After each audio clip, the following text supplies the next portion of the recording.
আমরা সকলে জীবনে ঈশ্বরের কাছে কিছু না কিছু প্রার্থনা করি, আর ঈশ্বর যখন আমাদের মনস্কামনা পূরণ করেন তখন আমরা প্রসন্ন হয়ে যাই। কিন্তু যখন ঈশ্বর আমাদের মনস্কামনা পূর্ণ করেন না, তখন আমরা ভাবি, সন্দেহ করি যে সত্যি ঈশ্বর আছেন। আপনাকে একটা কথা বলি, আপনি যদি ঈশ্বরের সম্মুখে নিজের ইচ্ছে বা মনস্কামনা রাখেন আর ঈশ্বর তা পূরণ করেন, তার অর্থ হলো ঈশ্বর এটা জানেন যে আপনার তার প্রয়োজন রয়েছে। কিন্তু যদি আপনি কামনা করেন আর তা পূর্ণ না হয়, তাহলে শুধু এটা মনে রাখবেন যে ঈশ্বর সেই সব দেখতে পান যা আপনি দেখতে পাচ্ছেন না। দ্বিতীয় কারণ হলো এটা, ঈশ্বর এটা খুব ভালো করে জানেন যে যে ইচ্ছে আপনি রাখছেন সেই ইচ্ছে আপনি নিজের জোরে পূর্ণ করতে পারেন।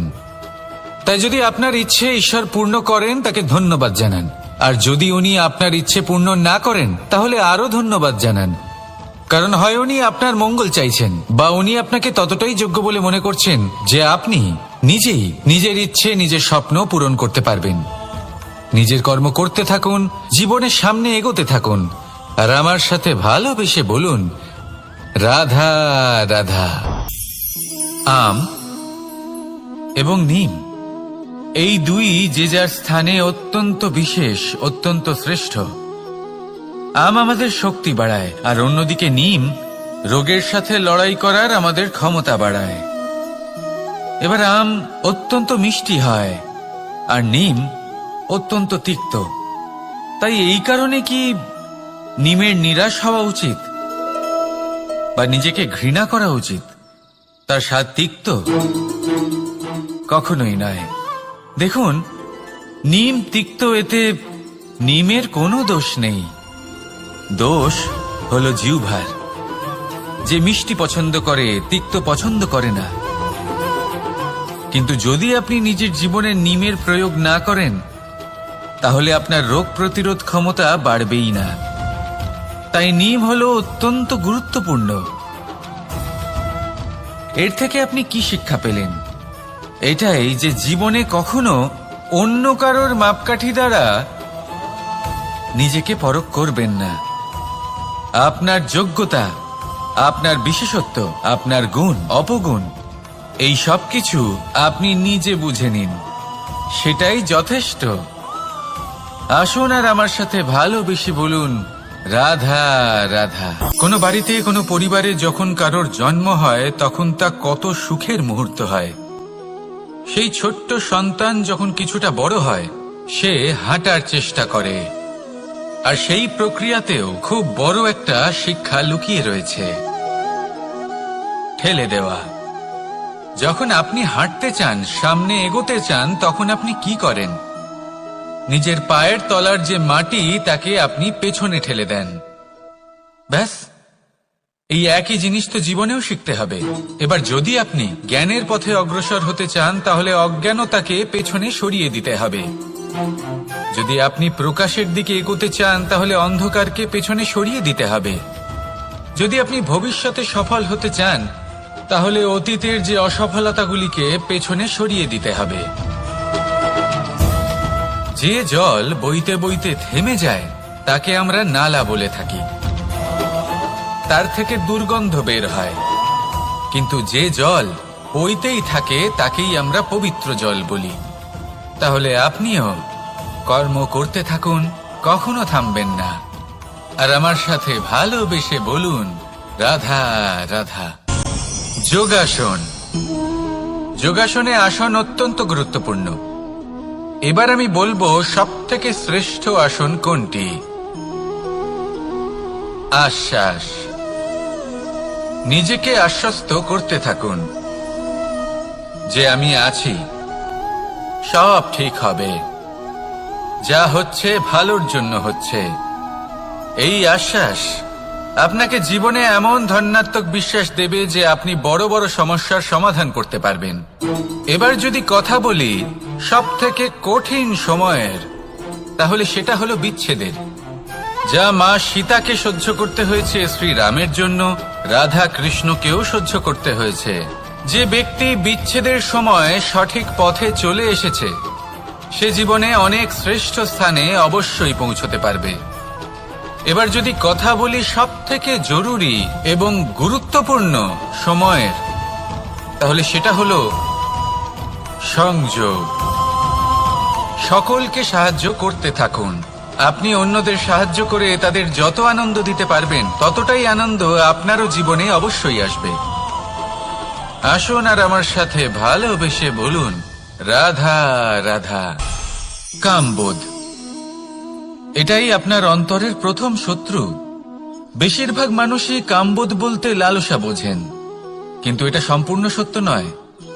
কামের আসল অর্থ হল কামনা। এটা খুবই সহজ ব্যাপার। মনুষ্য শরীর থাকলে, মানুষের মন থাকলে এই কামনা অবশ্যই থাকবে। এবার এটাই দেখতে হবে যে এই কামনা নেতিবাচক কামনা নাকি ইতিবাচক কামনা। অন্য কারোর জিনিসে নজর দেওয়া, অন্য কোনো মানুষের উপর নজর দেওয়া, কোনো অনুচিত বস্তুর দিকে নজর দেওয়া, এই নেতিবাচক কামনা। আর এই দুষ্কামনা মানুষকে দিয়ে অপকর্ম করাবেই করাবে। তাই মনে রাখবেন, যে ব্যক্তি নিজের কামনাকে নিয়ন্ত্রণে রাখতে পারেন তিনি সঠিক পথেও থাকেন, সঠিক লক্ষ্যে পৌঁছতেও পারেন। যিনি কামনা নিয়ন্ত্রণে রাখতে পারেন না তিনি তার পথও হারিয়ে ফেলেন এবং লক্ষ্যচ্যুতও হন। তাই মনে রাখবেন, নিজের কামনাগুলিকে নিয়ন্ত্রণে রাখুন। কাম নামক এই শত্রুর ওপর বিজয় লাভ করুন। আর আমার সাথে ভালোবেসে বলুন, রাধা রাধা। আমাদের জীবনে দুই ধরনের সম্পত্তি হয়ে থাকে। এক হলো ভৌতিক সম্পত্তি, এক হলো জৈবিক সম্পত্তি। অর্থ, সম্পদ, সুবিধে, খাদ্য, এইসব ভৌতিক সম্পত্তির মধ্যে পড়ে। ব্যক্তি, মিত্র, পরিবার, আমাদের আপনজন, আত্মীয় স্বজন সব জৈবিক শ্রেণীতে পড়ে। আর প্রত্যেক মানুষের পক্ষে এই বিভাজন বোঝা অত্যন্ত আবশ্যক। কারণ মূলত আমাদের ব্যবহার দুই রকমের হয়ে থাকে। হয় আমরা ভালোবাসি বা আমরা সদ্ব্যবহার করি। আর সবথেকে বড় ভুল আমরা তখন করি যখন আমরা বুঝতেই পারি না যে ভালোবাসবো কাকে আর ব্যবহার করব কাকে। আমরা ভৌতিক সম্পত্তি ভালোবেসে ফেলি আর ব্যবহার করি জৈবিক সম্পত্তিকে, যেখানে এটা অনুচিত। জৈবিক সম্পত্তিকে ভালোবাসুন আর ভৌতিক সম্পত্তিকে ব্যবহার করুন। যেদিন আপনার মধ্যে এই বোধ জাগ্রত হবে যে কাকে ভালোবাসবেন আর কাকে ব্যবহার করবেন, সেই দিন আপনার জীবনে শুধুই শান্তি বিরাজমান হবে। আর তখন এই মন প্রসন্ন হয়ে বলবে, রাধা রাধা। একটা গাই আর একটা বাছুরের মধ্যে কেমন সম্পর্ক থাকে? একটা গাই নিজের বাছুরকে ডাকে আর সেই বাছুর হাজার হাজার গাইয়ের মধ্যে থেকেও নিজের মাকে চিনতে পেরে যায় আর নিজের মায়ের সাথে এসে জড়িয়ে পড়ে। আর কিছুটা ঠিক এরকমই সম্পর্ক হলো আপনার কর্ম এবং আপনার কর্মফলের মধ্যে। আপনি যেমন কর্ম করবেন, আপনার কর্ম আপনার কর্মফলকে ডাক দেবে। আর আপনার কর্মফল কোথাও না কোথাও থেকে আপনাকে খুঁজতে খুঁজতে এসে আপনার সাথে জড়িয়ে পড়বে। তাই উচিত এটাই হবে যে আপনি সৎকর্ম করুন। কারণ ঈশ্বর যদি আপনাকে আপনার ভুলের জন্য ক্ষমা করেও দেন, আপনার কর্ম কিন্তু করবে না। তাই যদি আপনি দুষ্কর্ম করতে চলেছেন তাহলে আপনি প্রস্তুত থাকুন। আর যদি আপনি শুভ কর্ম করতে চলেছেন তাহলেও আপনি প্রস্তুত থাকুন। আপনার কর্ম যেমন হবে তেমন ফল আপনার কাছে নিজে থেকেই চলে আসবে। আজ না হোক কাল, কাল না হোক অন্য কোনো সময় অবশ্যই আসবে। আসুন আমার সাথে ভালোবেসে বলুন, রাধা রাধা। কাল, আজ এবং কাল। আমাদের সমগ্র জীবন এই তিনটির আশেপাশেই ঘুরতে থাকে। আমরা সবসময় বিগত সময়ের বিষয়ে ভাবতে থাকি। অতীতে যদি আমাদের দ্বারা কোনো ভুল হয় সেই বিষয়ে ভেবে ভেবে আমরা সবসময় অনুতাপ করতে থাকি। এটা উচিত নয়। দেখুন, অতীতের থেকে শিক্ষা লাভ করা অত্যন্ত আবশ্যক, কিন্তু সেই ভুল যাতে আবার না হয় সেই কাজটা কিন্তু আপনাকে বর্তমানেই করতে হবে, তাই না? দ্বিতীয় কথা, আমরা সবসময় ভাবি আগামী দিনের বিষয়ে, ভবিষ্যতের বিষয়ে। আমরা ভাবি যে কাল করে নেব, আজ এই কাজ করতে পারছি না, কোনো ব্যাপার নয়, কাল করে নেব। আজ কাজটা শুরু করতেই পারলাম না, কোনো ব্যাপার নয়, কাল করে নেব। আজকের দিনটাই ভালো ছিল না, কোনো ব্যাপার নয়, সেটা কাল করে নেব। ব্যাপারটা বুঝুন, আপনি নিজের সময় নষ্ট করছেন। দেখুন, এই যে কাল, তা কখনোই আপনার হাতে আসবে না। তাই যে কাজ করতে চান সেটা আজকেই করুন, অন্তত শুরুটা করুন। কারণ এই আগামী সময় তা সবসময় আপনার থেকে এক কদম আগে থাকবে, একদিন এগিয়ে থাকবে। জানেন কেন? কারণ এই কাল আপনার জন্য অপেক্ষা করবে না, সেই জন্য আপনিও এর জন্য অপেক্ষা করবেন না। যা করার তা আজকেই শুরু করুন। কারণ যে বর্তমানে নিজের ভিত স্থাপন করেন না, ভবিষ্যৎকালে তার সুন্দর শক্তিশালী ভবন কখনো নির্মাণই হয় না। আসুন আর আমার সাথে ভালোবেসে বলুন, রাধা রাধা। সাফল্য খুব সহজ এক শব্দ। এটা হলো সেই সব শব্দের মধ্যে অন্যতম যা মানুষ একটু বুঝলেই ভাবেন সব বুঝে ফেলেছি। আর যেই উনি বুঝতে পারেন সাফল্য কি, আজীবন সেই সাফল্যের পেছনেই ছুটতে থাকেন। এই সাফল্য হলো একটা খেলার মতো, যাতে মানুষ নিজের সমস্ত জীবন বাজি লাগিয়ে দেন। আর প্রত্যেক খেলার মতোই এরও কিছু নিয়ম রয়েছে। আর প্রাথমিক নিয়ম হলো, এই সাফল্য লাভ করার জন্য সাফল্য লাভ করার স্বপ্ন আপনাকে অবশ্যই দেখতে হবে আগে। হ্যাঁ, কিন্তু শুধুমাত্র স্বপ্ন দেখলেই কিছুই হবে না। স্বপ্ন দেখুন, তারপরে আপনার নিজের নিদ্রাকে ভঙ্গ করতে হবে, দিনরাত পরিশ্রম করতে হবে, দিনরাত চেষ্টা করতে হবে। তবেই এই সাফল্য আপনার কাছে আসবে আর আপনার পদানত হবে। তাহলে স্বপ্ন দেখুন আর পরিশ্রম করে তাকে সার্থক করুন। যদি এটা করেন তবেই সাফল্য সহজেই আপনার কাছে আসবে। আর তখন মন প্রসন্ন হয়ে বলবে, রাধা রাধা। সমস্যা, প্রত্যেকের জীবনেই সমস্যা আসা যাওয়া করে। আর প্রত্যেক মানুষ সমস্যা আসার পর তার সমাধান খুঁজতে উঠে পড়ে লাগেন। কিন্তু যখনই সমস্যার সমাধান হয়ে যায়, আমরা সুপ্রসন্ন হয়ে যাই এবং অসাবধানও হয়ে যাই। আমাদের মনে হয় যে আমরা সম্পূর্ণরূপে সমস্যার অন্ত করেছি, কিন্তু কোথাও না কোথাও একটা ছোট্ট বীজ রয়েই যায়। আর সেই বীজ আমাদের অসাবধানতার ছত্রছায়ায় বড় হতে থাকে, আর তারপর মহা সংকট হয়ে আবার আমাদের উপর আক্রমণ করে। এই সংকট যে কোনো রূপে আসতে পারে, কোনো শত্রুর রূপেও আসতে পারে, বা কোনো মহামারীর রূপেও আসতে পারে। সেই জন্য সবসময় সাবধান থাকাই উচিত। কারণ অসাবধান হলে কি হয়, আমাদের সুরক্ষা চক্রে একটা ছেদ উৎপন্ন হয়, আর আমাদের শেষ করতে পারে এমন এক বাণ সেই ছেদ বিন্দু হয়ে আমাদের হৃদয়ে প্রবেশ করতে পারে। তাই যে কোনো সমস্যার সমাধান করুন, জয়ী হন, উৎসবও পালন করুন, কিন্তু সাবধানে থাকবেন। আসুন আর আমার সাথে ভালোবেসে বলুন, রাধা রাধা।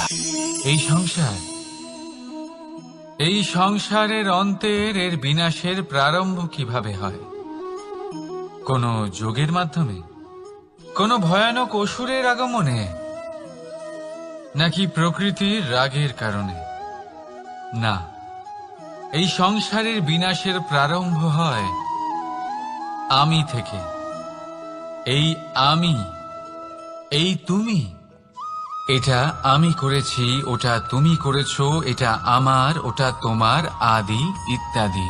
এই ভাব যখন মনে বাসা বেঁধে নেয়, সর্বপ্রথম ঘর ভাগ হয়, তারপর বসতি, তারপর প্রাণ, আর তারপর দেশ, আর সবার শেষে সমস্ত সংসার ভাগ হয়ে যায়। আর এই ভাগ হয়ে যাওয়া শেষে মনোমালিন্যে পরিণত হয়। এখন এমত অবস্থায় কি করা যেতে পারে? কিভাবে বাঁচা যায় এই পরিস্থিতির থেকে? কিভাবে দূরে থাকা যায় এই বিনাশের থেকে? উত্তর সেই একটাই, করুণা। একে অপরের দরকারগুলি বুঝুন, একে অপরের সমস্যাগুলি বুঝুন, একে অপরের দুঃখের সাথী হয়ে দাঁড়ান, একে অপরের সুখের ভাগীদার হন। আর শেষে যখন এই আমি আমরাতে পরিণত হবে, তখন এই বিনাশ নিজে থেকেই দূরে চলে যাবে। তাহলে আমরাতে বিশ্বাস করতে শিখুন আর আমার সাথে ভালোবেসে বলুন, রাধা রাধা। এই মুদ্রা, এবারে ভাবুন এটাই আমাদের জীবন, জীবনের সুখ আর দুঃখ। এই মুদ্রার এই জীবনের দুটি দিক। কিন্তু যখনই আমরা ঈশ্বরের কাছে প্রার্থনা করি তখনই আমরা সুখ চাই, আর সেই সুখ আসেও। আর যখনই সেই সুখ আসে তখন ব্যক্তি সর্বপ্রথম তাকে ভুলে যায় যে দুঃখের সময় ওনার সাথে ছিলেন। আর এমত অবস্থায় উনি সাহায্য করেন না, উনি করেন উপকার। আর এই উপকারের বদলে মানুষের থেকে উনি নিজের জন্য শ্রদ্ধা চান। আর সেই শ্রদ্ধা, সেই চাহিদার কারণে উনি নিজেকে অন্যদের থেকে শ্রেষ্ঠ, অন্যদের থেকে ভিন্ন মনে করতে বিবশ হয়ে যান। আর আলাদা হবার কারণে তার মধ্যে জেগে ওঠে অহংকার, আর সেটাই হয় তার পতনের কারণ। এবার এতে কি করা যেতে পারে, কি চাওয়া যেতে পারে ঈশ্বরের কাছে? এই প্রশ্ন অবশ্যই মনে আসে। ঈশ্বরের কাছে চান সুখ, শুধুমাত্র ততটাই যাতে অহংকার না আসে, আর দুঃখ ততটাই যাতে শ্রদ্ধা না চলে যায়। রাধা রাধা। এই সংসারে এমন কিছুই নেই যা সব সময় একই থাকবে। যা কিছু নির্মাণ হয়েছে তা একদিন অবশ্যই ভেঙে পড়বে, কিন্তু এই ভেঙে যাওয়ার বিশ্লেষণ আপনি কিভাবে করবেন তা আপনার উপরে নির্ভর করছে। ওই আকাশের দিকে তাকান, ওই মেঘ, ওটাও ভেঙে পড়ে, কিন্তু নিজে ভেঙে পড়ার সাথে বর্ষাকে তৈরি করে যায়। মাটির ডেলা অবশ্যই ভেঙে পড়ে, কিন্তু ব্যবহারযোগ্য মাটির রূপ নিয়ে। এই ধরিত্রীর বুকে কোনো এক বীজ যখন ভেঙে পড়ে তখন ধরিত্রীর উপর এক বিশাল আকারের বৃক্ষ নির্মাণ করে। যদি জীবনে কিছু ভেঙে পড়ে তাহলে নিরাশ হয়ে পড়বেন না, নিজের সাহস হারাবেন না। ধনাত্মক দৃষ্টিভঙ্গি দিয়ে দেখতে চেষ্টা করুন। মনে করুন নিয়তি নিশ্চয়ই আপনার জন্য আরো ভালো কিছু ভেবে রেখেছে, যা ভবিষ্যতে আপনার প্রতীক্ষা করছে। ধনাত্মক চিন্তা ভাবনা করতে থাকুন, তারপর দেখবেন শ্রেষ্ঠ রচনা নিজেই তৈরি হবে। রাধা রাধা। চলতে থাকা, থেমে যাওয়া, বিশ্রাম নেওয়া, তারপর দম নিয়ে পুনরায় দাঁড়িয়ে পড়া, আর তারপর আবার সেই পথ চলা। এটা জীবনের অভিন্ন এক অঙ্গ, এটার থেকে আপনি পালাতে পারবেন না। কিন্তু এই অঙ্গকে আপনি নিজের জীবনে কিভাবে প্রয়োগ করবেন, কিভাবে তাকে কাজে লাগাবেন, সেই সিদ্ধান্ত আপনাকে নিতে হবে। যারা হেরে যান তারাও জীবনে থমকে যান, আবার যারা জেতেন তারাও দাঁড়িয়ে পড়েন। যারা হেরে যান তারা হাঁপিয়ে দাঁড়িয়ে পড়েন, যারা জিতে যান তারা দাঁড়িয়ে পড়েন সেই সর্বোচ্চ স্তরে পৌঁছে গিয়ে। এবার দাঁড়াতে তো আপনাকে হবেই, তা হতেই হবে। কিন্তু কখন, কিভাবে দাঁড়াবেন, ক্লান্ত হয়ে নাকি সর্বোচ্চ স্তরে পৌঁছে গিয়ে, সেই সিদ্ধান্ত আপনার। অবশ্যই দাঁড়িয়ে পড়ুন, কিন্তু ক্লান্ত হয়ে নয়, কারণ আপনাকে পুনরায় দাঁড়িয়ে পড়তে হবে, পুনরায় যাত্রাপথে এগোতে হবে এবং সর্বোচ্চ স্তরে পৌঁছতেই হবে। রাধা রাধা। স্বপ্ন, আমরা জীবনে স্বপ্ন দেখতে থাকি, সেটা পূরণ করার পূর্ণ প্রয়াস করে থাকি। কিন্তু এই স্বপ্ন পূরণ না হওয়ার পরিস্থিতিতে আমরা ভেঙে পড়ি, ছিন্ন বিচ্ছিন্ন হই, আর তারপর এই বোঝা আমরা আগামী প্রজন্মের ওপর রীতিমতো চাপিয়ে দিই। আমরা এটাই মনে করি যে আমরা যেটা হতে পারিনি সেটা আমাদের সন্তান অবশ্যই হবে। আমরা যা কখনো পাইনি আমাদের সন্তান অবশ্যই তা পাবে। এটা যে অনুচিত সেটা আমরা ভাবি না, কিন্তু এটা ভুল, আর এই ভুল আমরা সকলেই করে থাকি। সন্তান, প্রকৃতি আর পরমাত্মার আশীর্বাদ। ওদের ভেতরে তাদের নিজের একটা অস্তিত্ব। রাধা রাধা। এই পুকুর দেখছেন আপনি? পুকুরের জল কখনো প্রবাহিত হয় না, একই স্থানে জমে থাকে, আর সেই কারণে কিছুদিন পর ময়লা হতে শুরু করে। কিন্তু তাও আমরা একে ত্যাগ করি না, আমরা তবুও একে পুজো করি। শুধুমাত্র এই কারণে নয় যে অতীতে সে আমাদের তৃষ্ণা মিটিয়েছে, কিন্তু এই কারণেও যে যদিও বা সে ভবিষ্যতে আমাদের তৃষ্ণা না মেটায়, কিন্তু প্রয়োজন হলে আগুন অবশ্যই নেভাতে পারে। ঠিক সেই রকমই হয় আমাদের সম্পর্ক, সম্পর্ক যা আমরা বহু বছর পরিশ্রম করে তৈরি করি, যে দরকার পড়লে আমাদের সহায়ক হয় কোনো না কোনোভাবে। সেই জন্য সম্মান করতে শিখুন এই সম্পর্কগুলিকে, শিখুন এই সম্পর্কগুলিকে অটুট রাখতে। কথায় কথায় এই সম্পর্কগুলিকে ভেঙে দিতে শিখবেন না। রাধা রাধা। বিষ, এই শব্দটা শুনলেই মনে অনেক কল্পনা জন্ম নেয়। কল্পনা অসহ্যকর তিক্ততা, কল্পনা অত্যন্ত বেদনাদায়ক মৃত্যু। এবার যদি আপনাকে জিজ্ঞেস করা হয় যে সবচেয়ে বিষাক্ত বিষ কোনটা, তাহলে আপনি কি বলবেন? কেউ বলবে সর্পের বিষ, কেউ বলবে কাঁকড়া বিছের, কেউ বলবে কালকিউটের বিষ। কিন্তু না, এই সমস্ত রকম বিষ সেই বিষের সামনে টিকতে পারবে না যাকে আমরা বলে থাকি কানের মধ্যে ঢালা বিষ। শুনতে অত্যন্ত মিষ্টি, কিন্তু তিক্ততায় অত্যন্ত বিষাক্ত। পেটের মধ্যে যাওয়া এই বিষ শুধুমাত্র একটি মানুষের মৃত্যুর কারণ হয়, কেবল একটি। কিন্তু কানের মধ্যে ঢালা এই বিষ একাধিক সম্পর্কের নাশ করতে পারে।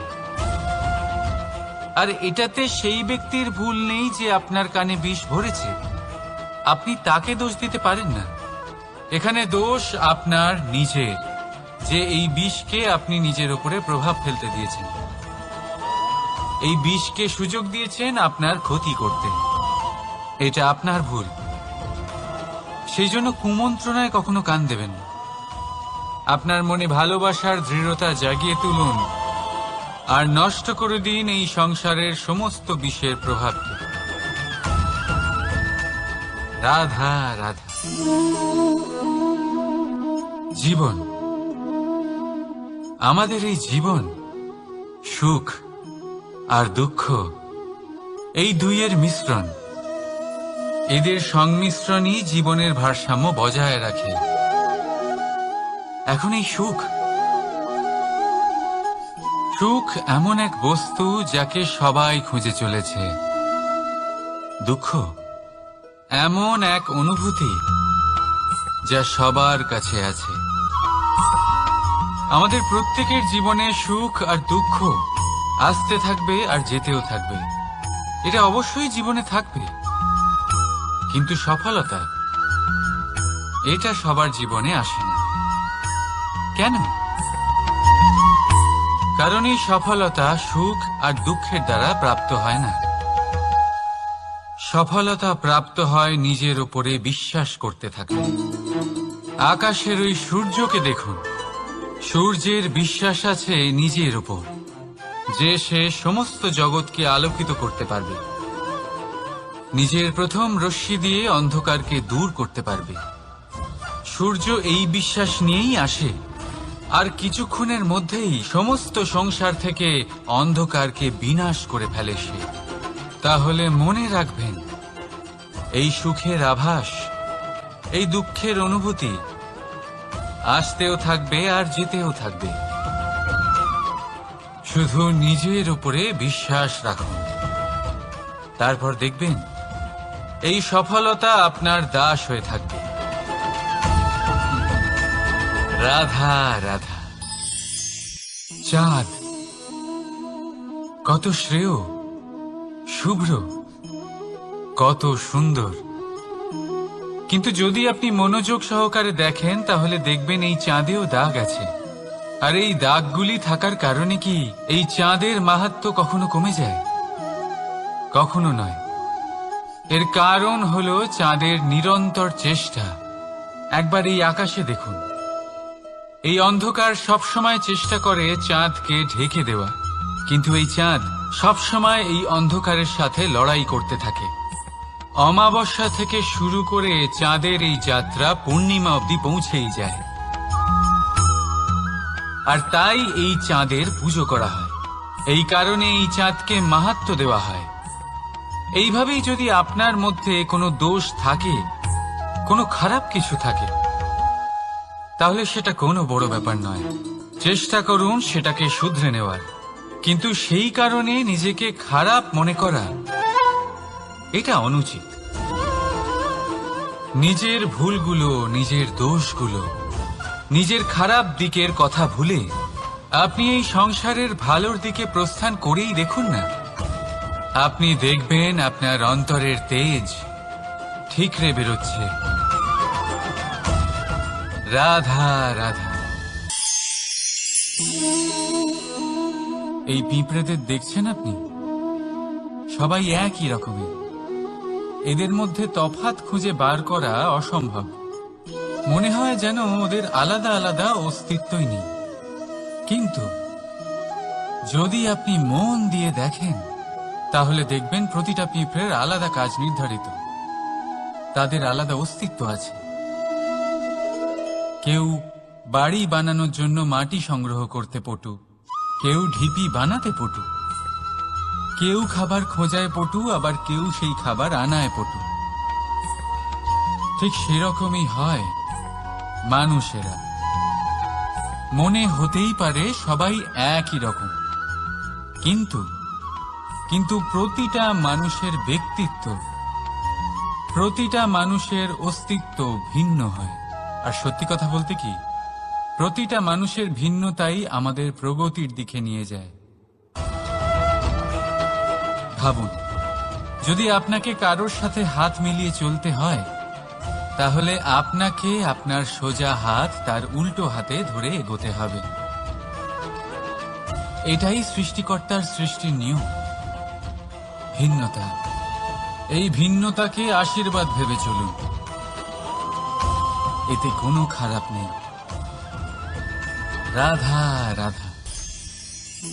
দাদা আমাকে বহুবার জিজ্ঞেস করেন যে কানাই, তুমি রাধার সাথে এই সংসারকে প্রেম শেখাতে এসেছো, তাহলে কেন তুমি রাধাকে এত বিরক্ত করো? কেন ও তোমাকে বিরক্ত করে? কেন এই ঝগড়াঝাটি হয়?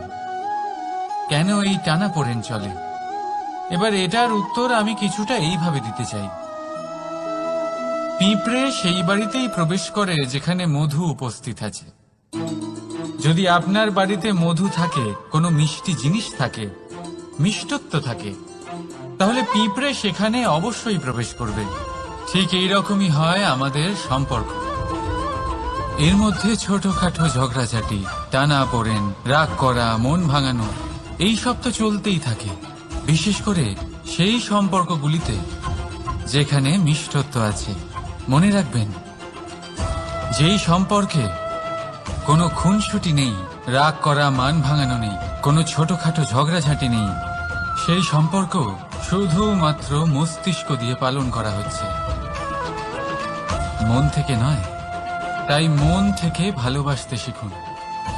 আর এই ছোটখাটো ঝগড়াঝাটির, এই অম্ল মধুর খুনসুটির আনন্দ উপভোগ করুন, কারণ এতেও ভালোবাসা আছে। রাধা রাধা।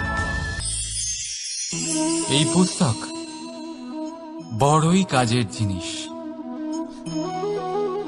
কাহিনী হোক, কবিতা হোক, স্মৃতি হোক, এতে যাই লিখে দেবেন তা ভবিষ্যতের পুঁজি হয়ে যাবে। কিন্তু যদি কখনো এমন হয় যে এই পুস্তক ময়লা হয়ে যায়, বা যদি কোনো পাতায় আপনি ভুল করে কালি ফেলে দেন, বা কোনো বাক্য লিখতে গিয়ে আপনি ভুল করে ফেলেন, তাহলে আপনি কি করেন? সেই পুস্তক কি আপনি তুলে ফেলে দেন? না, তাই তো। শুধু একটা পাতা ছিঁড়ে ফেলেন যাতে সেই পুস্তক সঠিক থাকে, সুন্দর হয়ে ওঠে। এই পুস্তকের মতোই হয় আমাদের সম্পর্ক। তার সেই এক পাতা একটা ভুল। তাই যে কোনো সম্পর্কে যদি কারোর কোনো ভুল হয়ে গিয়ে থাকে, তাহলে সেই ভুলকে সম্পর্ক থেকে দূরে করা সঠিক হবে। সেই ভুলকে ভুলে যাওয়াই সঠিক হবে। সেই সম্পর্ক ভাঙা নয়, সেই সম্পর্ক সামলে রাখুন। কারণ ভুল তো সবার দ্বারা হয়। যদি এরকম করেন, তবেই জীবনরূপী পুস্তক আরো সুন্দর হয়ে উঠবে। একে অপরকে ক্ষমা করতে শিখুন, একে অপরের ভুলকে ভুলে যেতে শিখুন। তারপর দেখবেন এই জীবনে আরো আনন্দ আসবে, আর এই সম্পর্ক নিঃশ্বাস নিতে থাকবে। রাধা রাধা। মানুষ ছোট হোক বা বড়, রাজা হোক বা দরিদ্র, সমস্ত মানুষের মধ্যে একটা সামঞ্জস্য থাকে। সমস্ত মানুষের কাছে তার প্রশংসা অত্যন্ত গুরুত্বপূর্ণ। সে খুবই প্রসন্ন হয় যদি আপনি তার প্রশংসা করেন, কিন্তু আপনি যদি তাকে এটা বলেন যে এটা তোমার ভুল ছিল, তোমার কিছু খামতি ছিল, তখন সেটা সে মানতে রাজিই থাকে না। সব মানুষ এটা শুনতে পছন্দ করে যে সে যেটা করেছে সেটাই সর্বোত্তম। এবার আমি আপনাকে একটা কথা বলি, এই হলো নিন্দা, এই হলো প্রশংসা, আর এই হলো সত্য, যা সবার থেকে উচ্চস্থানীয়। সেই জন্য মানুষ আয়না দেখে। আয়না তাকে তার সৌন্দর্য দেখায় না, তাকে দেখায় যা সত্য, যাতে মানুষ আরো সুন্দর হওয়ার চেষ্টা করতে থাকে। তাই আয়না অত্যন্ত গুরুত্বপূর্ণ সত্যকে জানার জন্য। জীবনে নিন্দুকের মাহাত্ম্য প্রশংসকের মাহাত্ম্যের থেকে অনেক বেশি। কেন? কারণ তারা আপনাকে আপনার খামতি দেখায়, আপনার ভুলগুলো বুঝিয়ে দেয়, আপনাকে একটা সুযোগ দেয় নিজেকে শুধরে নিতে, নিজেকে আরো শ্রেষ্ঠ করে তুলতে, যা প্রশংসক করতে পারে না। তাই জীবনে যদি কখনো নিন্দা করা হয়, তাকে ভালোবেসে গ্রহণ করুন, ধন্যাত্মক রূপে গ্রহণ করুন। যদি নিজেকে কোনো শিক্ষা দেওয়া সম্ভব হয় তাহলে অবশ্যই দিন। দেখবেন মন প্রসন্ন হয়ে বলবে, রাধা রাধা। জীবনে কখনো সাফল্য আসে, আবার কখনো অসফলতা, কখনো আশা পাওয়া যায়, কখনো নিরাশা, কখনো জয় লাভ করি, আবার কখনো পরাজয়।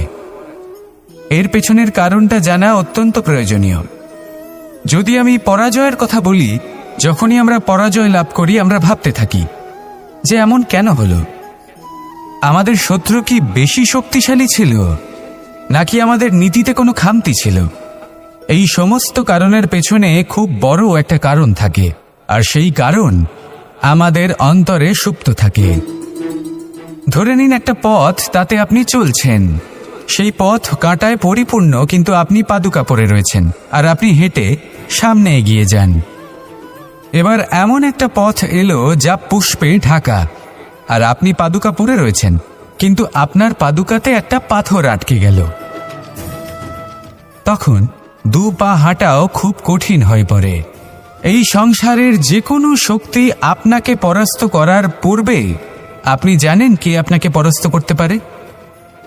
আপনার অন্তরের দুর্বলতা, আপনার অন্তরের সেই সুপ্ত শত্রু। আর সেই জন্য ইতিবাচক মনোভাব গুরুত্বপূর্ণ হয়ে পড়ে। ভালো মানুষদের সাথে থাকুন, সৎসঙ্গে থাকুন, বন্ধুত্ব করুন, ভালোবাসুন। এই ভালোবাসা এত শক্তিশালী এক অস্ত্র যাকে ব্রহ্মাস্ত্রও পরাস্ত করতে পারে না। এই সমস্যারূপী পাথর কিছুই নয়। আসুন আমার সাথে ভালোবেসে বলুন, রাধা রাধা। মানুষের দুটো রূপ রয়েছে, এক আমাদের এই মুখ, যা শুধুই চোখে দেখা যায়, আর দ্বিতীয় আমাদের এই মন, যা শুধুমাত্র অন্তরাত্মা দ্বারা দেখা যায়। এবার আমাদের এই মুখ, তা ঈশ্বর সকলকেই আগে থেকেই প্রদান করেছেন, কিন্তু এই মন, এই মন কেমন হবে তা আমাদের জীবনের অনুভূতি এবং আমাদের জীবনের লক্ষ্য এগুলি সুনিশ্চিত করে। অর্থাৎ নেত্র দিয়ে দেখা যায় আমাদের এই মুখ, তা শুধুই এই কারণে প্রয়োজন যাতে সংসার আমাদের দেখতে পায়, আমাদের চিনতে পারে। কিন্তু যদি এই সংসারে আপনি প্রকৃত অর্থে মান সম্মান লাভ করতে চান, তাহলে নিজের অন্তরাত্মাকে আপনাকে বিকশিত করতেই হবে। দেখুন, কথায় আছে এই যে অসুর, তা শারীরিকভাবে উপস্থিত নয়, তা মনের মধ্যে থাকে। যদি এই মন থেকে অসুরকে বের করে দেওয়া যায়, তাহলে শরীরে তা উপস্থিত থাকবেই না। তাই মনকে শুদ্ধ করুন আর আমার সাথে ভালোবেসে বলুন, রাধা রাধা। মানুষ যখনই একে অপরের সামনে নিজেদের হৃদয়ের ভাবনা প্রকাশ করে, তখন এক অত্যন্ত প্রভাবশালী মাধ্যম তারা ব্যবহার করে, যাকে ভাষা বলা হয়। এবার আমি দেখেছি যে একজন মানুষ অনেকগুলো ভাষাতেই নিপুণ। আমি এটাও দেখেছি যে মানুষ অনেকগুলো ভাষায় কথা বলে, কখনো কখনো অনেক ভাষা মিলিত করে তার প্রয়োগ করে, উচিত প্রকারে তাকে ব্যবহার করে না, না সেটাকে সম্মান করে, আর না ভাষাকে শুদ্ধ রাখে। আর এটা হলো অনুচিত। যদি ভাষাকে শুদ্ধ রাখেন, তাহলে ভাষা আপনার চরিত্রকে শুদ্ধ রাখবে, তা আপনার একাগ্রতা বাড়িয়ে তুলবে। এই প্রত্যেক ধ্বনিকে অনুভব করে যদি আপনি শব্দের উচ্চারণ করেন, ভাষাকে প্রয়োগ করেন, তাহলে আপনিও আনন্দ পাবেন, আর যিনি শুনছেন সেই ব্যক্তির কানেও মধুর শব্দ বাজবে। তাই মনে রাখবেন, যে ব্যক্তি ভাষার পবিত্রতাকে সম্মান করে, তাকে সংসারও সম্মান করে। ভাষাকে শুদ্ধ এবং পবিত্র রাখুন, তাহলে ভাষা আপনার চরিত্রকেও শুদ্ধ এবং পবিত্র রাখবে। আর এই মন সুপ্রসন্ন হয়ে বলবে, রাধা রাধা। এ হলো রামায়ণের সময়কালের কথা। সেতু নির্মাণ করার কাজ চলছিল। সমস্ত বানর সেনা এই কাজে নিযুক্ত হয়েছিলেন। বড় বড় পাথর তুলে নিয়ে এই বানর সেনা সমুদ্রে ফেলছিলেন। এই কাজ চলছিল। এমন সময় ছোট্ট একটা কাঠবিড়ালি এলো। ছোট ছোট মাটির ডেলা হাতে নিয়ে সাগরের কাছে যাচ্ছিল, আর বড় বড় পাথরের পাশে রেখে দিচ্ছিল, যথাসম্ভব সেখানে রেখে আসছিল। সারা দিন ধরে সে এই পরিশ্রম করেই যাচ্ছিল। এবার শ্রীরাম তার এই কাজ দেখতে পেলেন। সেই ছোট্ট কাঠবিড়ালিটিকে নিজের হাতে তুলে নিলেন এবং অত্যন্ত ভালোবেসে তার পিঠে হাত বুলিয়ে দিলেন। কথায় আছে যে কাঠবিড়ালির পিঠে যে দাগ আছে, সেই 3টি দাগ এসেছে শ্রীরামচন্দ্রের 3 আঙুলের থেকে। যে কাজ আপনি করছেন তাতে সমস্ত শক্তি প্রয়োগ করুন। যতটা আপনার সামর্থ্য রয়েছে, যতটা আপনার প্রতিভা রয়েছে, সম্পূর্ণভাবে উৎসর্গ করে দিন। ঠিক এমনভাবে কর্ম করুন। সেই কাঠবিড়ালি কিন্তু তাই করেছিল। সেই জন্য শ্রীরামের সাথে সেও সেই কাহিনীতে অমর হয়ে গেছিল। সম্পূর্ণ শক্তি প্রয়োগ করুন, সম্পূর্ণ সামর্থ্যের সাথে কর্ম করুন, কারণ এটাই হলো শ্রেষ্ঠ পথ কোনো কর্ম করার। আসুন আমার সাথে ভালোবেসে বলুন, রাধা রাধা। এই সংসারে যখন সাফল্যের পথে আপনি অগ্রসর হবেন, তখন আপনার পরিশ্রম, একাগ্রতা, সাহসের সাথে সাথে সমাজের মানসিকতাও সহ্য করতে হবে। প্রত্যেক ব্যক্তি কিছু না কিছু ভাবেন, কিছু না কিছু বলেন। কিছু মানুষ এমন আছেন যারা ভাববেন যে আপনি কিছুই করতে পারবেন না। তারা আপনার নিন্দা করবেন, আর এই নিন্দার কথা ভেবেই আমরা ভয়ভীত হয়ে পড়ি। সেই কারণে নিজেদের আশা, নিজেদের বিশ্বাস হারিয়ে ফেলি। এবার যদি সেই নিন্দার ভয়ে আমরা লক্ষ্যচ্যুত হই, তাহলে সেটা অনুচিত। সেই জন্য জীবনে শুধু পরিশ্রম করতে থাকুন, সামনে এগোতে থাকুন। যেই দিন আপনি আপনার লক্ষ্য লাভ করবেন, সেই প্রত্যেক ব্যক্তি যারা নিন্দা করছিলেন, তাদের দৃষ্টি আপনা থেকেই পাল্টে যাবে, ঠিক কিনা? এই সংসারকে যা প্রাণ চায় তাই বলতে দিন। যদি আপনি কারোর কথা শুনতে চান, তাহলে নিজের অন্তরের কথা শুনুন। সেটাই আপনাকে উচিত পথে নিয়ে যাবে। সামনে অগ্রসর হতে থাকুন, পরিশ্রম করুন।